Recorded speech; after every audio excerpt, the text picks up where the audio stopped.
Tonight, chilling new details as the community's left baffled over the shock double murder of a mother and son. The hunt for a gang of teens on the run after a crime spree in the western suburbs. The medical revolution as Adelaide's first 24/7 pharmacy opens, but will it really take the pressure off EDs? Some like it very hot as a record number of blonde bombshells flock to Brighton. And Rory Sloan's surprisingly positive outlook as he opens up about his recent surgery. Live from Adelaide, 7 News with Mike Smithson. Good evening. Mystery surrounds the brutal deaths of a loving grandmother and her son found dead inside their western suburbs home. The Rosewater community left reeling after learning the alleged killer was a neighbour living right across the road. This is Tony Tozer, the sweet and loving grandmother found dead inside her own home, along with her 55-year-old son, Steve. Tony was just absolutely wonderful lady. Wouldn't hurt a fly, and it's tragic. You know? It's just not something that should happen to anyone, let alone a lady as nice as her. A horrific discovery made by those closest to them, Tony's daughter and granddaughter. Couldn't really think of anything worse, I wouldn't wish that upon anybody. The police hunt for the alleged killer was swift. The 43-year-old accused arrested only metres away in the home he'd been living in. Witnesses say he was even watching the scene as the investigation unfolded from his front yard. 7 News understands Steve Tozer was friendly with those in the house and would regularly cut their grass for them. I know their families may have been intertwined a little bit. But just why things got so violent inside the Tozer family home yesterday remains unclear. Police today seized bags of evidence from the home, including a metal pole. It is a rather confronting crime. And we've seen a couple of those recently and they shock us. We should have confidence, and as I do, that SAPOL will do a thorough investigation and make sure we get to the bottom of exactly what happened and why. 7 News understands Steve moved into the home here several years ago and provided company for his mother after his father and her husband passed. Families say the pair were close. The accused double murderer will face court tomorrow as devastated family grieve the senseless loss of 2 loved ones. It's just horrible. Hannah Ford, 7 News. Now to exclusive vision of the moment thieves looted a popular cake shop in the western suburbs during a wild night of crime. Tonight, police are trying to hunt down the young suspects responsible. At the cheesecake shop in Torrensville, there's nothing sweet about these criminals. One of the boys kicks the front door and falls over. The gang takes turns to smash it open and climb through. It was a very organised robbery. The heartless thieves grab a charity tin filled with donations for cancer research and a till full of cash. You come to the best cake shop, but you don't even steal any of the cakes, so it's kind of surprising. The trio then make a run for it, leaving behind a mate who loses a shoe. They all eventually take off in a getaway car around 2 this morning. They came in with one goal in mind. It was just to break in and take whatever they can. 2 minutes, gone in a flash. It's not the first time the popular bakery's been targeted. Someone tried to break in on Christmas Eve, but owners say this one takes the cake. SAPOL needs to do something about it because us small businesses, we feel pretty threatened, you know. Just hours earlier, a worker here at the Myland Hotel chased 2 young suspects out after they forced their way through a locked door and into a storeroom. Police say the offenders also smashed a window at a jewellery store on Hanson Road at Woodville Gardens around 5 a.m. Yeah, they have been targeted a few times, so it's breaking windows aren't uncommon around this area as well. Mitchell Sariovsky, 7 News. A woman has cheated death in a horror road crash at Waikerie. The 72-year-old's Mitsubishi was hit by a B-double as she drove onto the Sturt Highway from a side road last night. The woman was taken to Berry Hospital with just a shoulder injury. The 28-year-old truck driver wasn't hurt. Pharmacies will open later than pubs for the first time tonight, giving health advice and medicine to patients at all hours without the need to go to hospital. It's hoped 24/7 chemists will help ease the pressure on emergency departments. For Ryan and Kasia, having a 10-month-old means chemist trips are often unplanned. We certainly would have come to the pharmacy had it been open. extending Norwood National Pharmacies to trade 24 hours, a relief for bleary-eyed parents and a hopeful remedy for an ailing health system. Instead of just going through the night, pulling their hair out, trying to settle kids, and they can get the medication they need when they want it. Sometimes when people are trying to get access to pharmacist-orientated services in the middle of the night and they can't get it, they end up going to an emergency department instead. 3 staff will be brought in under the $2.5 million state government initiative. At night, there'll be full-time security inside, improved lighting, and staff can choose who they open the doors for. The move hoped to lower ED pressure as the opposition slams the government for tallying more ramping hours in 2 years than the previous Liberal government recorded in 4. It was the Labor Party who put the focus on ramping and ramping alone as the litmus test of a healthy health system here in South Australia, and on that they've absolutely failed. Their main thing that they've said so far is that extra beds are probably wasted money. Well, we couldn't disagree more. On top of today's announcement, chemist warehouses in Salisbury Plains and Clovelly Park will be the next to begin 24/7 trade. Also announced today, SA women aged 18 to 65 will be able to access antibiotics for UTIs at participating pharmacies from next month. Hayden Nelson, 7 News. Now to sad news which will be distressing to many. Prominent Indigenous leader Dr Lowitja O'Donoghue has died aged 91. The former Australian of the Year dedicated her life to the rights, health and well-being of Aboriginal and Torres Strait Islander people. Her family describing her as someone who was never afraid to listen, speak and act. Lowitja was more than just a little bit intimidating and frightening, exceptionally dedicated, but more than that, was overwhelmingly generous and compassionate. Dr O'Donoghue died peacefully in Adelaide today with family by her side. 70 bales of hay and a tractor have been destroyed by a blaze which ripped through a shed in the Adelaide Hills last night. CFS crews were called to a property at Ghan around 10:30 to find the shed engulfed in flames. The fires caused about $85,000 damage. And a resident at a home in Seaford Rise had to be treated for burns after a fire on Barbados Drive. The alarm was raised just before 9 last night. The cause of the fire has been determined as accidental. Adelaide Crows champion Rory Sloan has given fans an insight into his emergency eye surgery last week. The former skipper posting a tongue-in-cheek video as he recovers from a detached retina despite speculation about his playing future.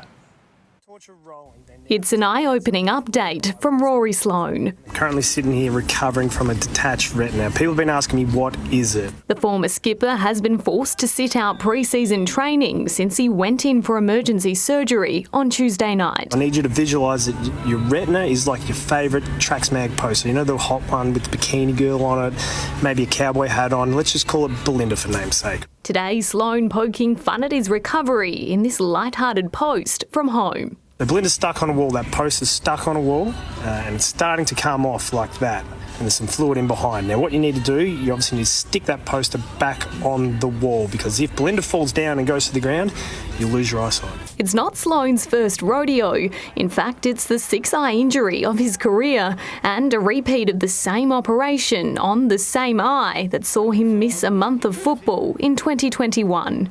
They pin you down, eye open, and inject you with a couple of locals to make sure you don't feel a thing. And to keep the torture rolling, they now take out some of the fluid of your eye with this needle right here. Then they bring back an even bigger needle and they inject your eye with the gas bubble that's going to help keep that poster back on the wall. Tonight, still no update from the club on his return ahead of what is expected to be his last season.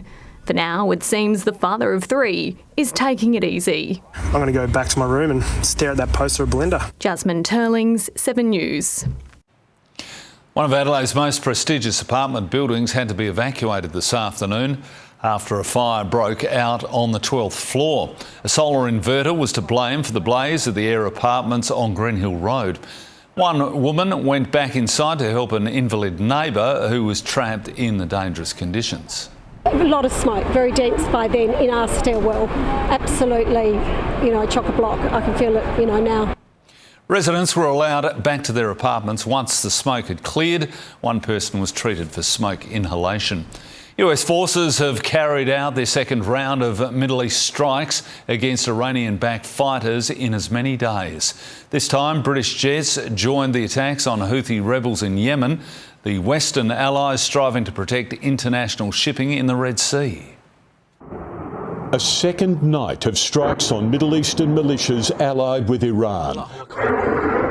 American and British warplanes and US Navy Tomahawk cruise missiles used to strike Houthi rebels in 13 locations across Yemen. 36 targets attacked, underground weapons stores, missile systems and launchers, air defence systems and radar. The mission backed by allies, including Australia. We think that the United States has got it right. The Allies' joint statement points to more than 30 Houthi attacks on shipping since November and warns they will defend lives and the free flow of commerce in one of the world's most critical waterways.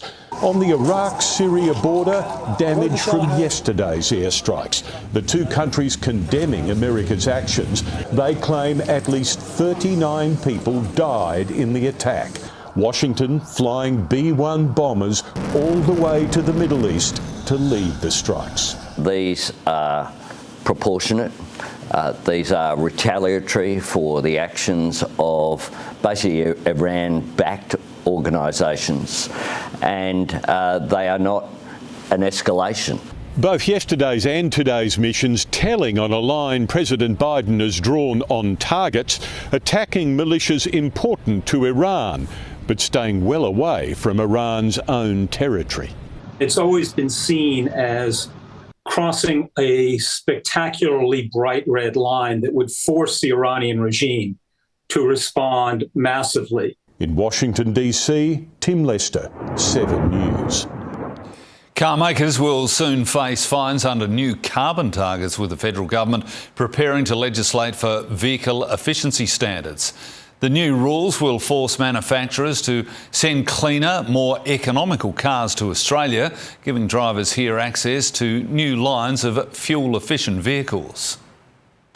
Australians drive some of the biggest gas-guzzling and polluting vehicles in the world. Car companies have been able to treat us as a dumping ground, sending their best models to countries with vehicle efficiency standards. Vehicles that are sold here in Australia are 40% less efficient than those vehicles in the European Union. Australia and Russia are among the only advanced nations not to have new vehicle rules. It's way beyond time that Australia catches up. Preparing to introduce an efficiency standard, setting an average level of carbon emissions across a manufacturer's yearly new vehicle sales, and big fines if they fail to meet the target, aiming to reduce annual emissions by 12%. We want this fuel efficiency standard. We want something ambitious, but we also want something achievable. It'll only apply to new vehicles, cars, utes and four-wheel drives, both petrol and diesel. Trucks aren't included. Companies can still sell their current models, but will have to increase supply of more fuel-efficient electric and hybrid cars to meet the target. We want to see more choice for Australians when they go to buy a new car. Better engines and transmissions, saving about $1,000 a year at the pump. The United States has had new vehicle standards since the 1970s. The government wants similar rules in place here by the beginning of next year, although it knows the road to get there won't be smooth. We're going to hear that, utes are banned. That is not true. We're going to hear that somehow second-hand vehicles are affected. That is not true. Assuring motorists it won't drive new vehicle prices higher either. Rob Scott, 7 News. A huge manhunt is underway for the killer of a woman stabbed to death in front of her young granddaughter during a carjacking. The 70-year-old died in the underground car park of a Brisbane shopping centre. Few crimes are so barbaric they can rattle even the most seasoned of police. But for many officers, the scene in Redbank Plains ranks among the worst. It's an abhorrent, cowardly and violent attack. 70-year-old Vylene White killed in front of her 6-year-old granddaughter in the underground car park of a shopping centre. It might be a mixture of adults and juveniles. It's too early for me to speculate. It was just after 6 p.m. when they were walking back to their vehicle after buying groceries, when they were confronted by a man armed with a knife. He stabbed Vilene, stole her car and left her for dead. I described those 4 persons of interest as African males in appearance. The little girl ran up the escalator screaming for help. She was crying, so it was a lot for her, I would say. Very awful situation for a little girl to know that, to witness that. She found off-duty doctor Adamola Ofalabi and a nurse who tried to save the 70-year-old. I called 000 immediately, and not long after I did compressions for about a minute, but there was no response. Despite their best efforts, sadly, she died at the scene. Her family, including her blind husband of 49 years, who she cared for, soon arrived and were led away by detectives. Garth Burley, 7 News. This weekend marks 20 years since the first Ghan service made it all the way from Adelaide to Darwin. It was a feat generations in the making. The $1.3 billion project fulfills a 100-year-old dream. The story behind the nation-building project and why it took so long, coming up later on Flashback. Well, it's been another year of records for the annual Maryland Jetty swim at Brighton Beach. The event's become so successful, organisers are now chasing a new fundraising target of $5 million. The spirit of the pop culture icon was well and truly alive as Marilyns of all shapes and sizes paraded down Jetty Road this morning. How silly, but how wonderful to, think about people you've lost with a smile on your face. Some waxing might be good, but it's a work in progress. Spectators lined the street and the shore. They couldn't get enough. It's fantastic. They've got to be very brave. I wish I could do it. It was absolutely magnificent. I live down here and this is the first time I've actually seen it. Last year, Katrina Brown's sister decided to do the Jetty swim on her behalf. This year, the cancer survivor took the plunge herself. I've raised a lot of money and it's a great deal of fun, but it's just a cause that's so close to my heart now. I can't believe she's with me. This group, including former Adelaide woman Jane Falcool, flew in from the US to get a piece of the action too. I was just unlucky. It wasn't even related to Mum's cancer, so I had my own journey.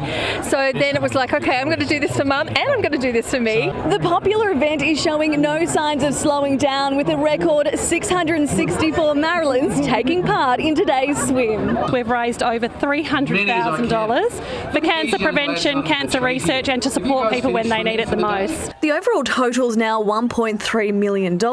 Sarah Tinney, who set up the event in memory of her mum, is now aiming for $5 million. My mum wouldn't be able to believe any of this nonsense. She would love every second of it, and I know she's here. Ashley Kanowski, 7 News.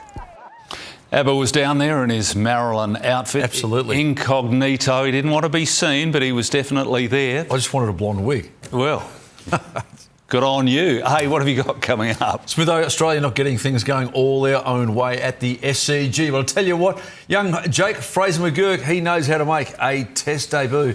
While both the 36ers and the Reds copped losses that both coaches weren't happy with. All that and plenty more coming up a little bit later. Thanks, Marilyn. Well, South Australia's ring king next, the Victor Harbour boxer. Too good, no one's daring to take him on. Also ahead, a southeastern suburbs man in hot water for using a flamethrower on an extreme fire danger day. The crumbling jetty causing drama in a small west coast town. A monster wildfire rages in Chile, the deadliest in the past decade. And how playing sport is affecting grades in the classroom, what parents need to know. Residents of a small west coast town are demanding the state government replace their crumbling jetty. The Tumby Bay pier has been closed for 2 summers and locals today took a leap of faith to highlight their anger and frustration. They say inaction is crippling tourism and local businesses. Successive state governments have swept the problem of recreational jetties under the carpet. No one's had the balls to stand up and say, these are our responsibility, they're a critical state asset. The state government says jetty upkeep is the responsibility of the local council under a long-term lease agreement. A Victor Harbour boxer who hoped to win gold at the Paris Olympics has had to ditch his dream because his paperwork didn't come through in time. It means he's had to leave the amateur world behind to turn pro. But now there's another problem. He's so good in the ring, no one dares fight him. He's the lightweight boxer with heavy hands. Fred Ziwa has set the amateur world alight, and this is why.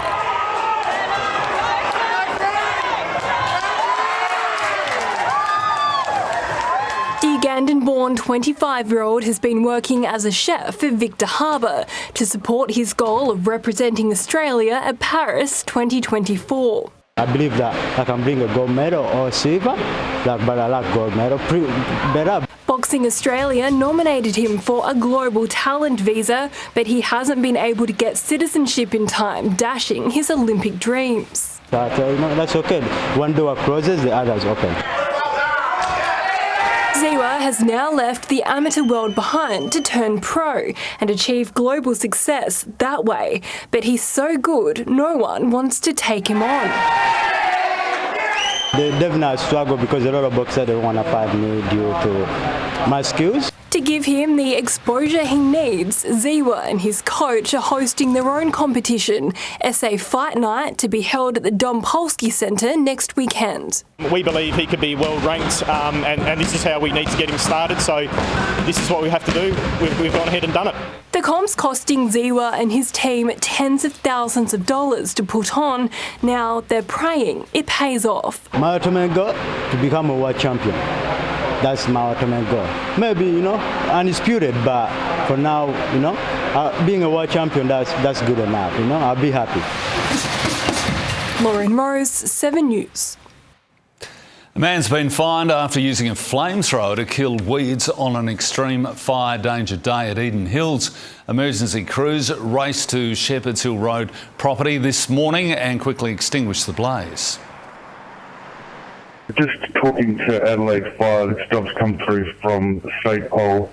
The person that made the call is apparently known to police. They're responding. Apparently he was using, quote, a flamethrower along his fence line and started a fire over. A 65-year-old man's been fined almost $600. At least 46 people have been killed as wildfires sweep through Chile in South America. Over 90 forest fires are burning in the centre of the south of the country, with more than 1,000 homes destroyed. The President has declared a state of emergency, warning the death toll is likely to rise. Quedamos de brazos cruzados, la gente arriba de los buses está desesperada, no saben de sus familiares, el centro de Viña colapsado, las bombas. 43,000 hectares have been wiped out so far. It's the deadliest outbreak of fires in Chile in the past decade. Back home, and it was a summer scorcher with the temperatures soaring into the 40s across the state. For more on the weather, Gertie joins us from Brighton. Gert by sea, you might say, if you're thinking national anthems. But Gertie, a cool change has arrived. Sorry about the bad joke. I know, I was waiting for that one, Smitho. I think you've used it maybe once before. But yeah, those hot northerly winds have now changed to cool southwesterlies, but it will take a while for the heat to dissipate. So we really won't start to feel the effects of this cool change until much later this evening. In the city, we almost cracked 40 degrees. Port Augusta hit a stifling 44. But the warm morning was certainly perfect for all the festivities happening here at Brighton today. The races wrapped up hours ago, but there's still plenty of people cooling off in the water after a very long and hot day. Now, organisers of the Brighton Jetty Classic should be pretty happy with the timing of this cool change. Tomorrow, it's back into the mid-20s. Not exactly beach weather, Smitho. Thanks, Gert. The shock link between kids who play sport and their NAPLAN results. What parents need to know this school year, those details are coming up. Concerns over Olympic security after a train station stabbing in Paris. Why a humble burger cafe claims to be bullied out of business by a major fast food competitor, and how Ben Cousins is bouncing back into the public eye.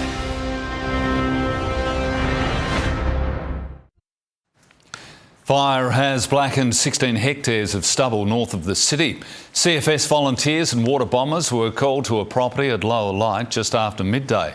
They managed to stop the flames from spreading to a number of nearby chicken farms. A new Australian study has uncovered a surprising link between sports and schoolwork. The research shows the more active a child is, the more their results will improve. It's often the first activity we drop when our schedules pick up. But not for Sarah McConville. The 21-year-old has been doing CrossFit for 7 years and says keeping it in her routine helps her achieve more. Study can be hard and it's in a different way to fitness is, but fitness is hard as well and I can do that. Okay, I can probably sit down and work my brain and do this even though it is hard. And the master's student isn't alone. According to new data from the University of Sydney, participating in sport could improve your academic performance. Sports are so important, not just for the academic benefits, but also the kids' physical and mental health. Researchers tracked the progress of 2,400 students from 4 years old to 21 and found compared with children who drop out of sport, those who stick with it achieved 20 points higher on NAPLAN numeracy and 9 on literacy. They were also 56% less likely to skip school and 78% more likely to study at university. Kids who continued playing individual sports were much better off in terms of their NAPLAN literacy test results. Team sports, they performed better on their attention and working memory. At least 80% of children aren't meeting the minimum requirements for physical activity. Those children are more likely to be girls or from lower socio-economic backgrounds. But if you can't keep your kids in sport, there are other ways to keep them fit. Playing with their friends, they could be walking to school, they could be being more active at school in their lunch times, their recess times. Stronger bodies making stronger minds. Lucy McLeod, 7 News. There's been a shocking stabbing attack at one of the biggest train stations in Paris. 3 people were wounded when a man pulled out a knife and a hammer and attacked people at random at the Gare de Lyon. A railway worker tackled him to the ground before anti-terrorism police arrived. The suspect was carrying medication, telling officers he suffers from psychiatric problems. It's not believed to be a terrorist attack. A humble burger cafe in Melbourne claims it's being bullied out of business by a major fast food competitor. Grilled has allegedly inundated the small business owners with legal threats, claiming Mano's has ripped off its brand. For years, Mano's Cafe has served up coffee and burgers without a problem until major franchise Grilled moved in up the road. We were shocked, to be honest. We didn't believe that there were these big companies coming after a small business, trying to claim that we're infringing their brand. The first legal letter arrived in October, Grilled claiming Mano's logo looked deceptively similar to theirs. The demand, change your logo and branding throughout the cafe and online. It's been really hard not to feel bullied in this situation. We're just a small business and we definitely don't have the money or the legal team like they do. Mano rejects the allegations, but given court is costly, the couple agreed to invert their logo, but asked Grilled to pay for it. They rejected it. All I'm asking for, all I'm hoping for, is a little bit of contribution towards the branding to basically help us rebrand. Grilled claims the logo has led to customer confusion. Mano says the bosses of Grilled came into his cafe months before they opened and should have raised the issue then. Grilled told 7 News this is not a large multinational seeking to push out the little guy, adding it's worked hard for 20 years to build its reputation and is entitled to protect that from others seeking to leverage off its brand. Chanel Vella, 7 News. A trip back in time up next on Flashback. It was a dream, generations in the making, how the Ghan finally took off in the early noughties. Also ahead, the Australian Hollywood star allegedly caught up in a hotel altercation. And fans living on a prayer while Bon Jovi and Springsteen were dancing in the dark together.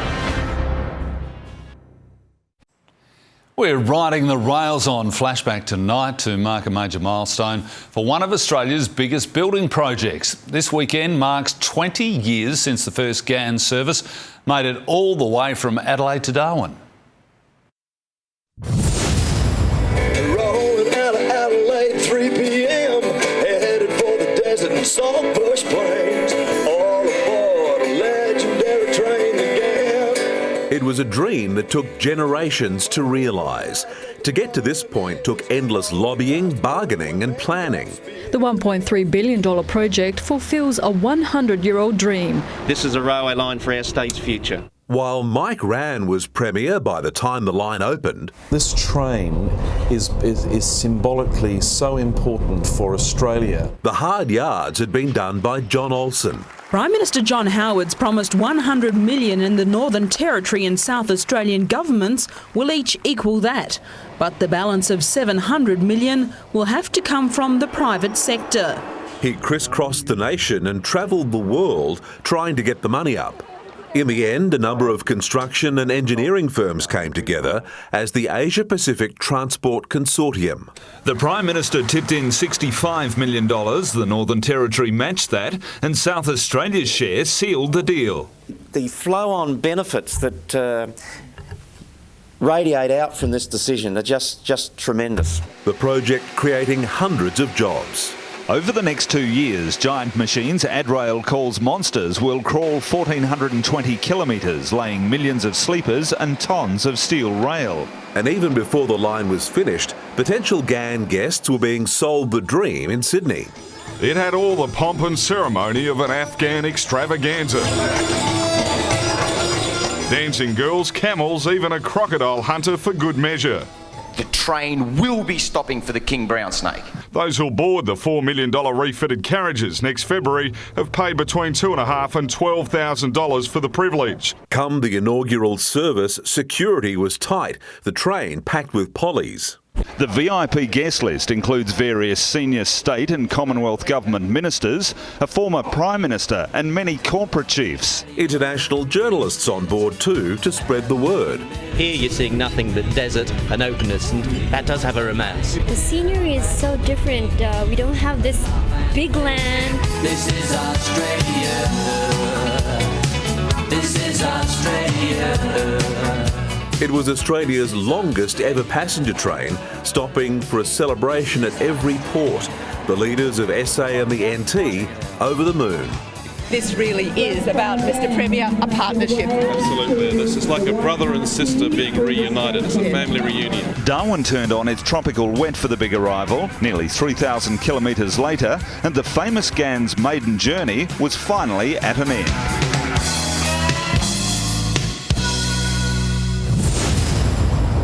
And what a trip it was. Aussie actor turned Hollywood star Jacob Elordi was allegedly involved in an altercation outside a Sydney hotel yesterday afternoon.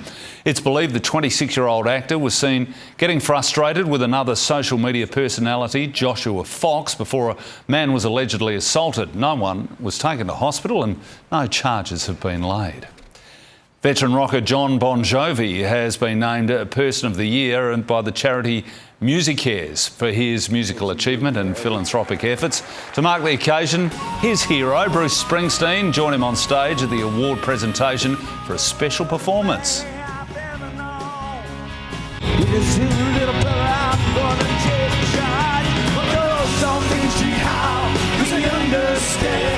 Bit of talent there. Springsteen appeared just days after announcing the death of his mother Adele. Time for sport now. Bruce, it was short-lived, but an Aussie debutant came out swinging like a garden gate. Smitho, this was the best five-ball debut you're ever going to see. And after the break, we're going to have all the highlights from the first innings as the Aussies found they're going tough on a two-paced SCG pitch.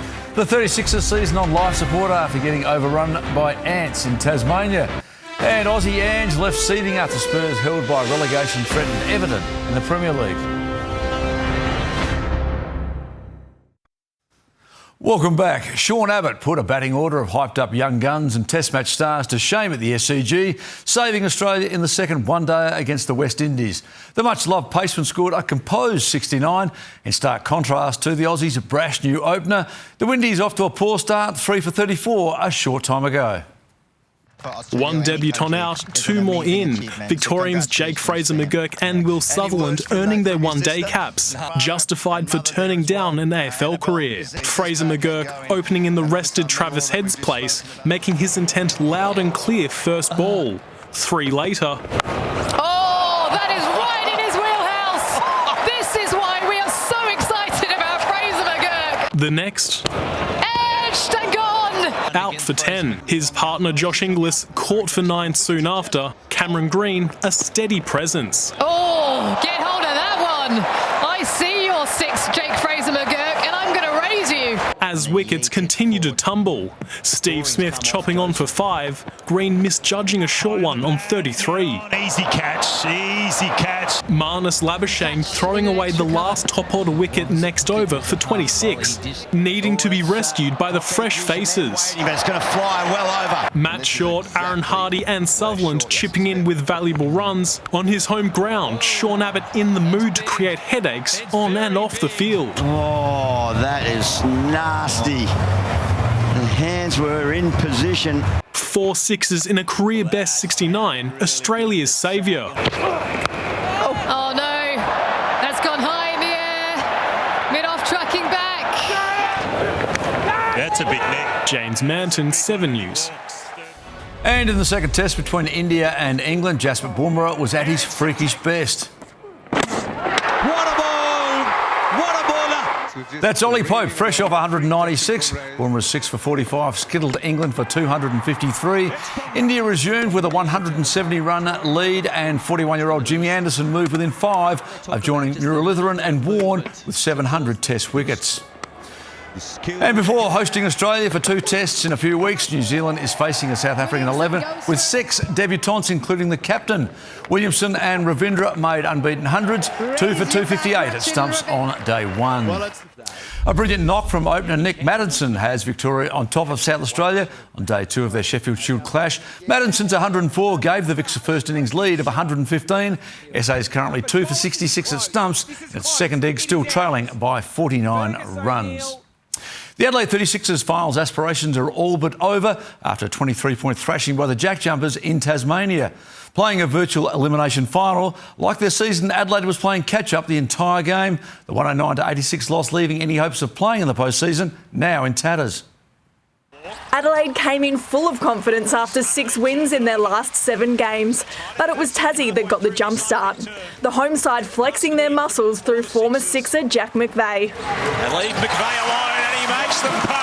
Outplayed and out-rebounded, the visitors were outclassed in offence. Trey Kell, the lone sixer, keeping them within reach. Kell steps back, rattles that one in. But the Jack Jumpers found holes everywhere in Adelaide's defence, commanding the third. McVeigh continuing his dominance. With their season on the line, Adelaide failed to fire. The Jack Jumpers running out 23-point winners with a franchise-high 109. We had so much to play for. We're now on life support, it'd be fair to say. Pretty much had control of our destiny before the end of this result, but still 2 games left and anything can happen. The 36ers are a win-plus percentage outside the top 6 with 2 games remaining. They played Brisbane on Friday.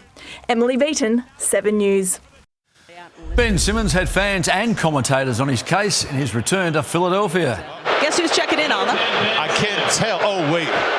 Now I can. I can hear the boos. I'm a little bit surprised that the fans are keeping this up. I'm not. But it was Simmons who laughed last. His Brooklyn Nets defeated the 76ers by 15 points. Still on restricted court time after a back injury, the Aussie had 6 assists and 9 rebounds in 14 minutes.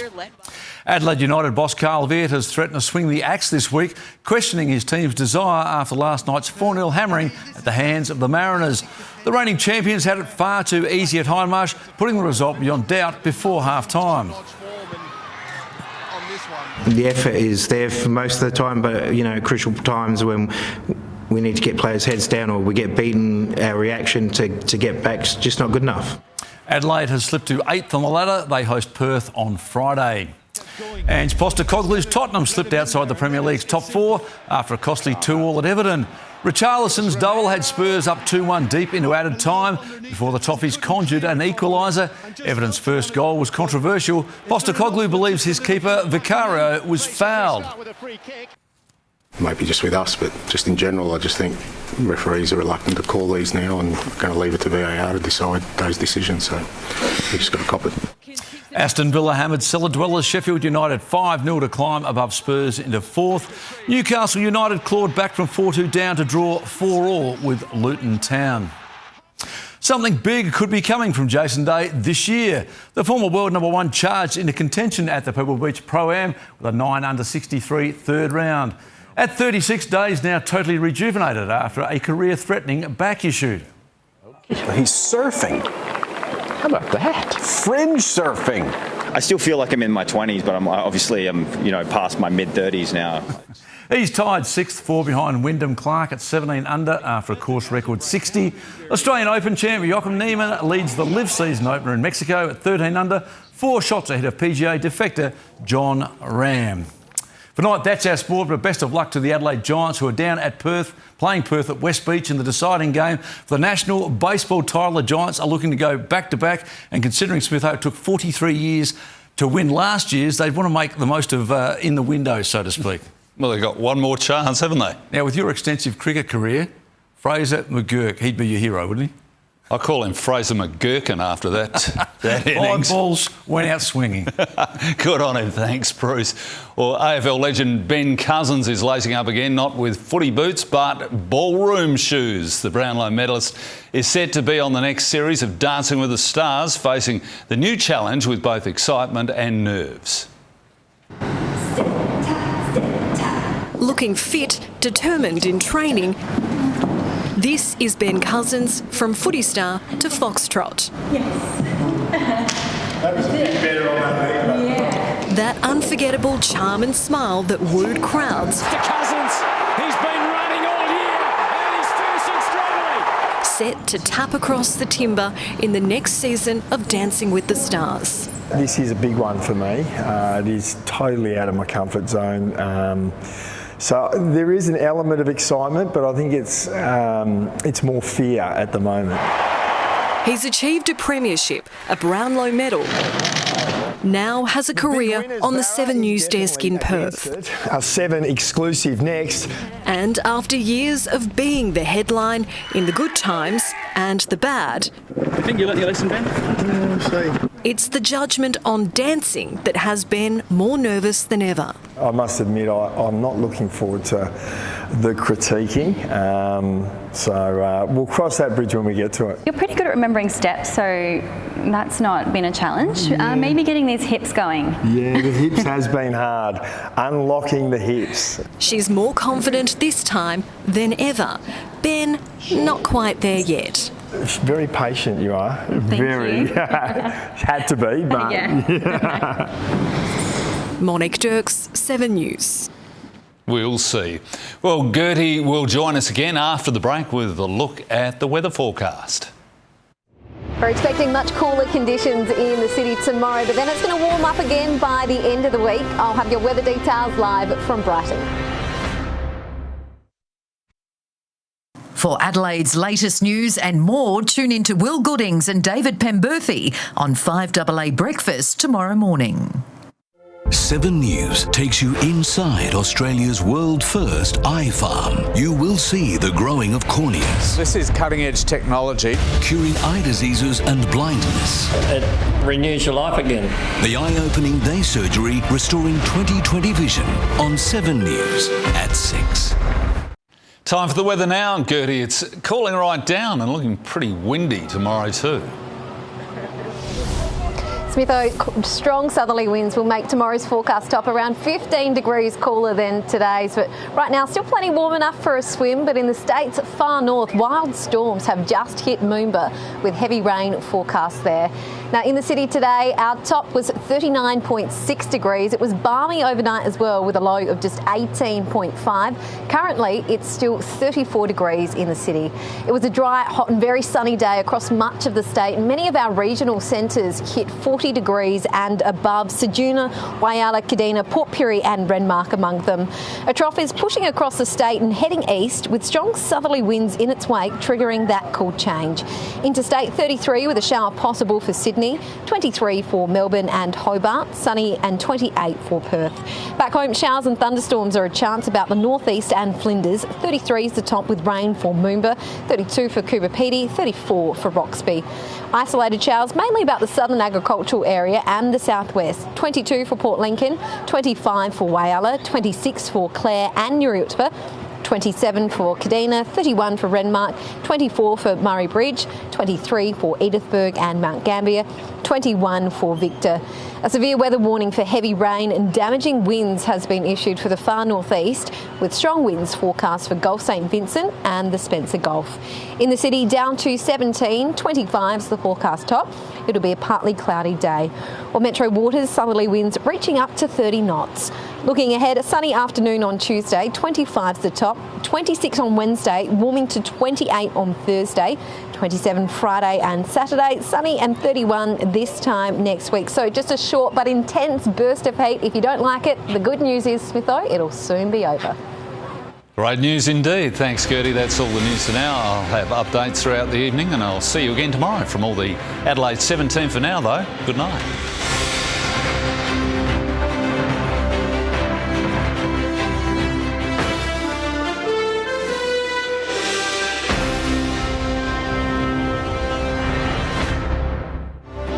Stream 7 News anytime, live and on demand on 7 Plus and with 7news.com.au. You'll know the news.